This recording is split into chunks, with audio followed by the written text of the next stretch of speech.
Morning class fifth.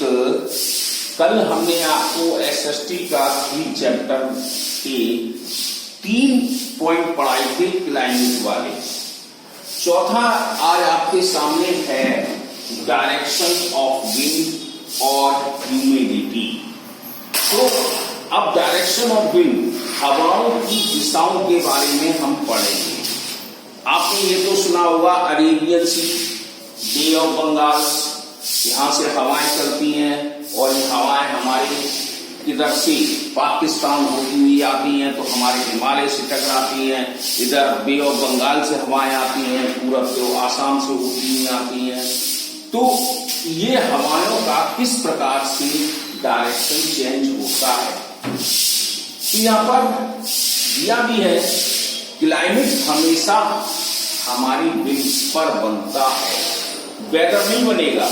Climate को जलवायु बोला गया है। अब जैसे गर्म हवाएं आएंगी तो गर्मी समर वेकेशन के लिए आएगा। तो देखते हैं, the climate of a place is also influenced by the direction of the wind. तो क्लाइमेट का प्रभाव किस पर? डायरेक्शन ऑफ विंड्स के लिए आया। Uneven heating of air around the earth causes winds. अब देखो, कहीं गर्म हवाएं आती हैं चारों तरफ से तो पृथ्वी हमारी गर्मी की तरफ होती है। अब जैसे winds brings belong the then weather the place from where they blow. अगर हवाएं कम है, हवा का दबाव कम है तो वहां का प्रेशर भी कम हो जाता है। Winds from the sea are cool and moist. लेकिन जो समुद्र की हवा आती है, सी ब्रीज, तो वो क्या होती है? मॉइस्चर युक्त होती है, पानी में से लगी। अब जैसे आज का अपना टेम्परेचर, कल के टेम्परेचर में अपने यहाँ का भी देख सकते हैं आप। तो वो ही चीज है कि जो हवाएं हैं वो मॉइस्चर है, नमी लिए है, तो हमारी हॉटनेस कम कर देगी। तो सी ब्रीज यही है। आपकी बुक्स में ये चित्र दर्शाया गया है, आप देख सकते हैं।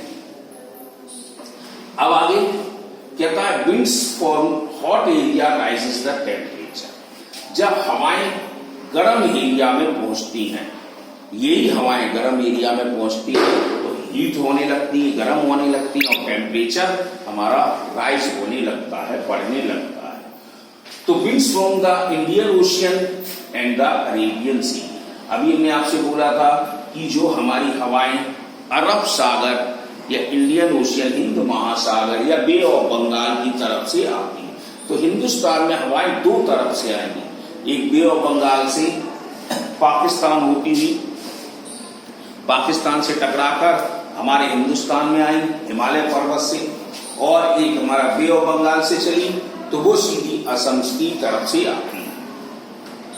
ऐसी बारिश भी होती है। बारिश में आप देख रहे हैं, सबसे पहले हमारे यहाँ केरल में बारिश होती है, फिर उसके बाद महाराष्ट्र की तरफ आती हैं, तो ये अरब सागर से महाराष्ट्र की तरफ आती है। तो वो हवाएं ऊपर उठ रही हैं, फिर महाराष्ट्र को गुजरात, गुजरात के राजस्थान, राजस्थान से उठती टकराकर फिर हमारे दिल्ली के ऊपर हिमाचल प्रदेश से टकराकर तब नीचे अपने यूपी की तरफ आती है। तो यही चीज हवाओं का केंद्र बनाया उन्होंने। बोला इसमें, the hot wind from the Thar desert. जो गर्म हवाएं आई थार रेगिस्तान से, तो मेघ कहां तक गई? दिल्ली तक। Very hot during summer. इसलिए गर्मी दिल्ली में या अपने यहाँ का टेम्परेचर दिल्ली के टेम्परेचर में ज्यादा अंतर नहीं है।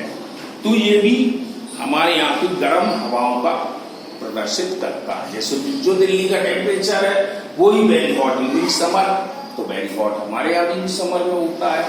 दस the climate condition of a place affected by the wind. तो इसलिए जो हमारी जलवायु है, जलवायु की दशा है, वो हमारी हवा पर ही निर्भर करती है। इसीलिए इसने बोल दिया डायरेक्शन ऑफ विंड। पांचवा पॉइंट है ह्यूमिडिटी एंड मॉइस्चर, आर्द्रता यानी ह्यूमिडिटी। ह्यूमिडिटी क्या है? ह्यूमिडिटी में, और ह्यूमिडिटी के कारण ही रेन का सबसे बड़ा प्रभाव है। Humidity is the amount of water vapour humidity किस पर? बाष्पीकरण, पानी के भाप पर, या मॉइस्चर, नमी, कहां पर नमी हो? इन द एयर, हवा के अंदर। It effects the climate of a place, इसका एक स्थान पर हमारी जलवायु के ऊपर प्रभाव पड़ता है।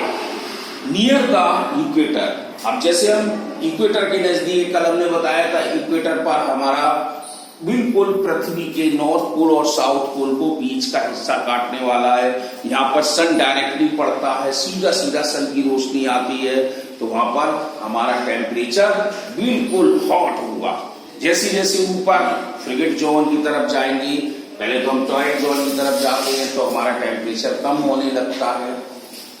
तो ऐसे ही इसमें दिया है, it effect the climate of a place near the equator, the air holds A lot of water, यानी हवा क्या करती है? बहुत सारे पानी को एब्जॉर्ब मीन शोषित कर लेती है, नमी को शोषित कर लेती है। तो इसी में एक्सपोर्टेड फ्रॉम द ओशियन, और ये पानी कहां से आया?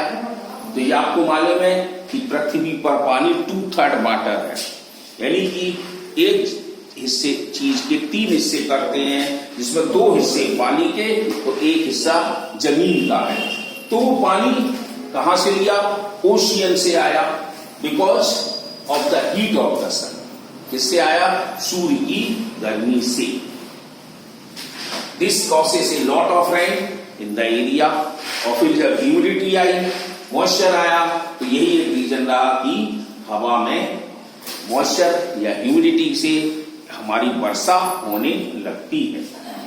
तो अब इसी में मेजरिंग क्लाइमेट भी क्या है? क्लाइमेट को किस से देखते हैं? तो 3 गेज हमारे पास है, thermometer, barometer and rain gauge. तो आपकी थर्मोमीटर तो आपके मैथ में भी आया था, तो मैथ में थर्मोमीटर में क्या देखते थे? 2 स्केल आते हैं, degree Celsius and degree Fahrenheit. ये टेम्परेचर देखता है, तो लिखा है इसमें एक thermometer measure temperature in degree in has 2 scale, यानी थर्मोमीटर का काम टेम्परेचर, तापमान को नापना है, और वो भी डिग्री में। तो 2 स्केल दिए, सेल्सियस और फ़ारेनहाइट। लेकिन तीसरा एक स्केल और आता है, केल्विन स्केल। ये आप केमिस्ट में आएंगे, पढ़ेंगे, जिसका टेम्परेचर 273 डिग्री से शुरू होता है और 373 डिग्री तक जाता है। जैसे हमारा कि सेल्सियस स्केल चल रहा है, तो 0 डिग्री से शुरू होता है, 100 डिग्री तक जाता है। फ़ारेनहाइट चलता है तो 32 से चलता है, 212 तक जाता है। ऐसी केल्विन 273 से चलता है। अब दूसरा है बारोमीटर। बारोमीटर क्या करता है? ये एटमॉस्फेयर का प्रेशर जो होता है, जैसे दबाव, हवा का दबाव हुआ, उसको नोट करता है। तो इससे क्या लिखा है? देखो, a barometer is used to measure atmospheric pressure of an area. जिस एरिया में आप रहते हैं, वहां का वायुमंडलीय दबाव क्या है, वो नोट करेगा। It measure the pressure exerted by the atmosphere by during mercury, air और वाटर। अब उसका हवा दबाव किस में आया? उसके मरकरी। मरकरी मीन्स पारे में।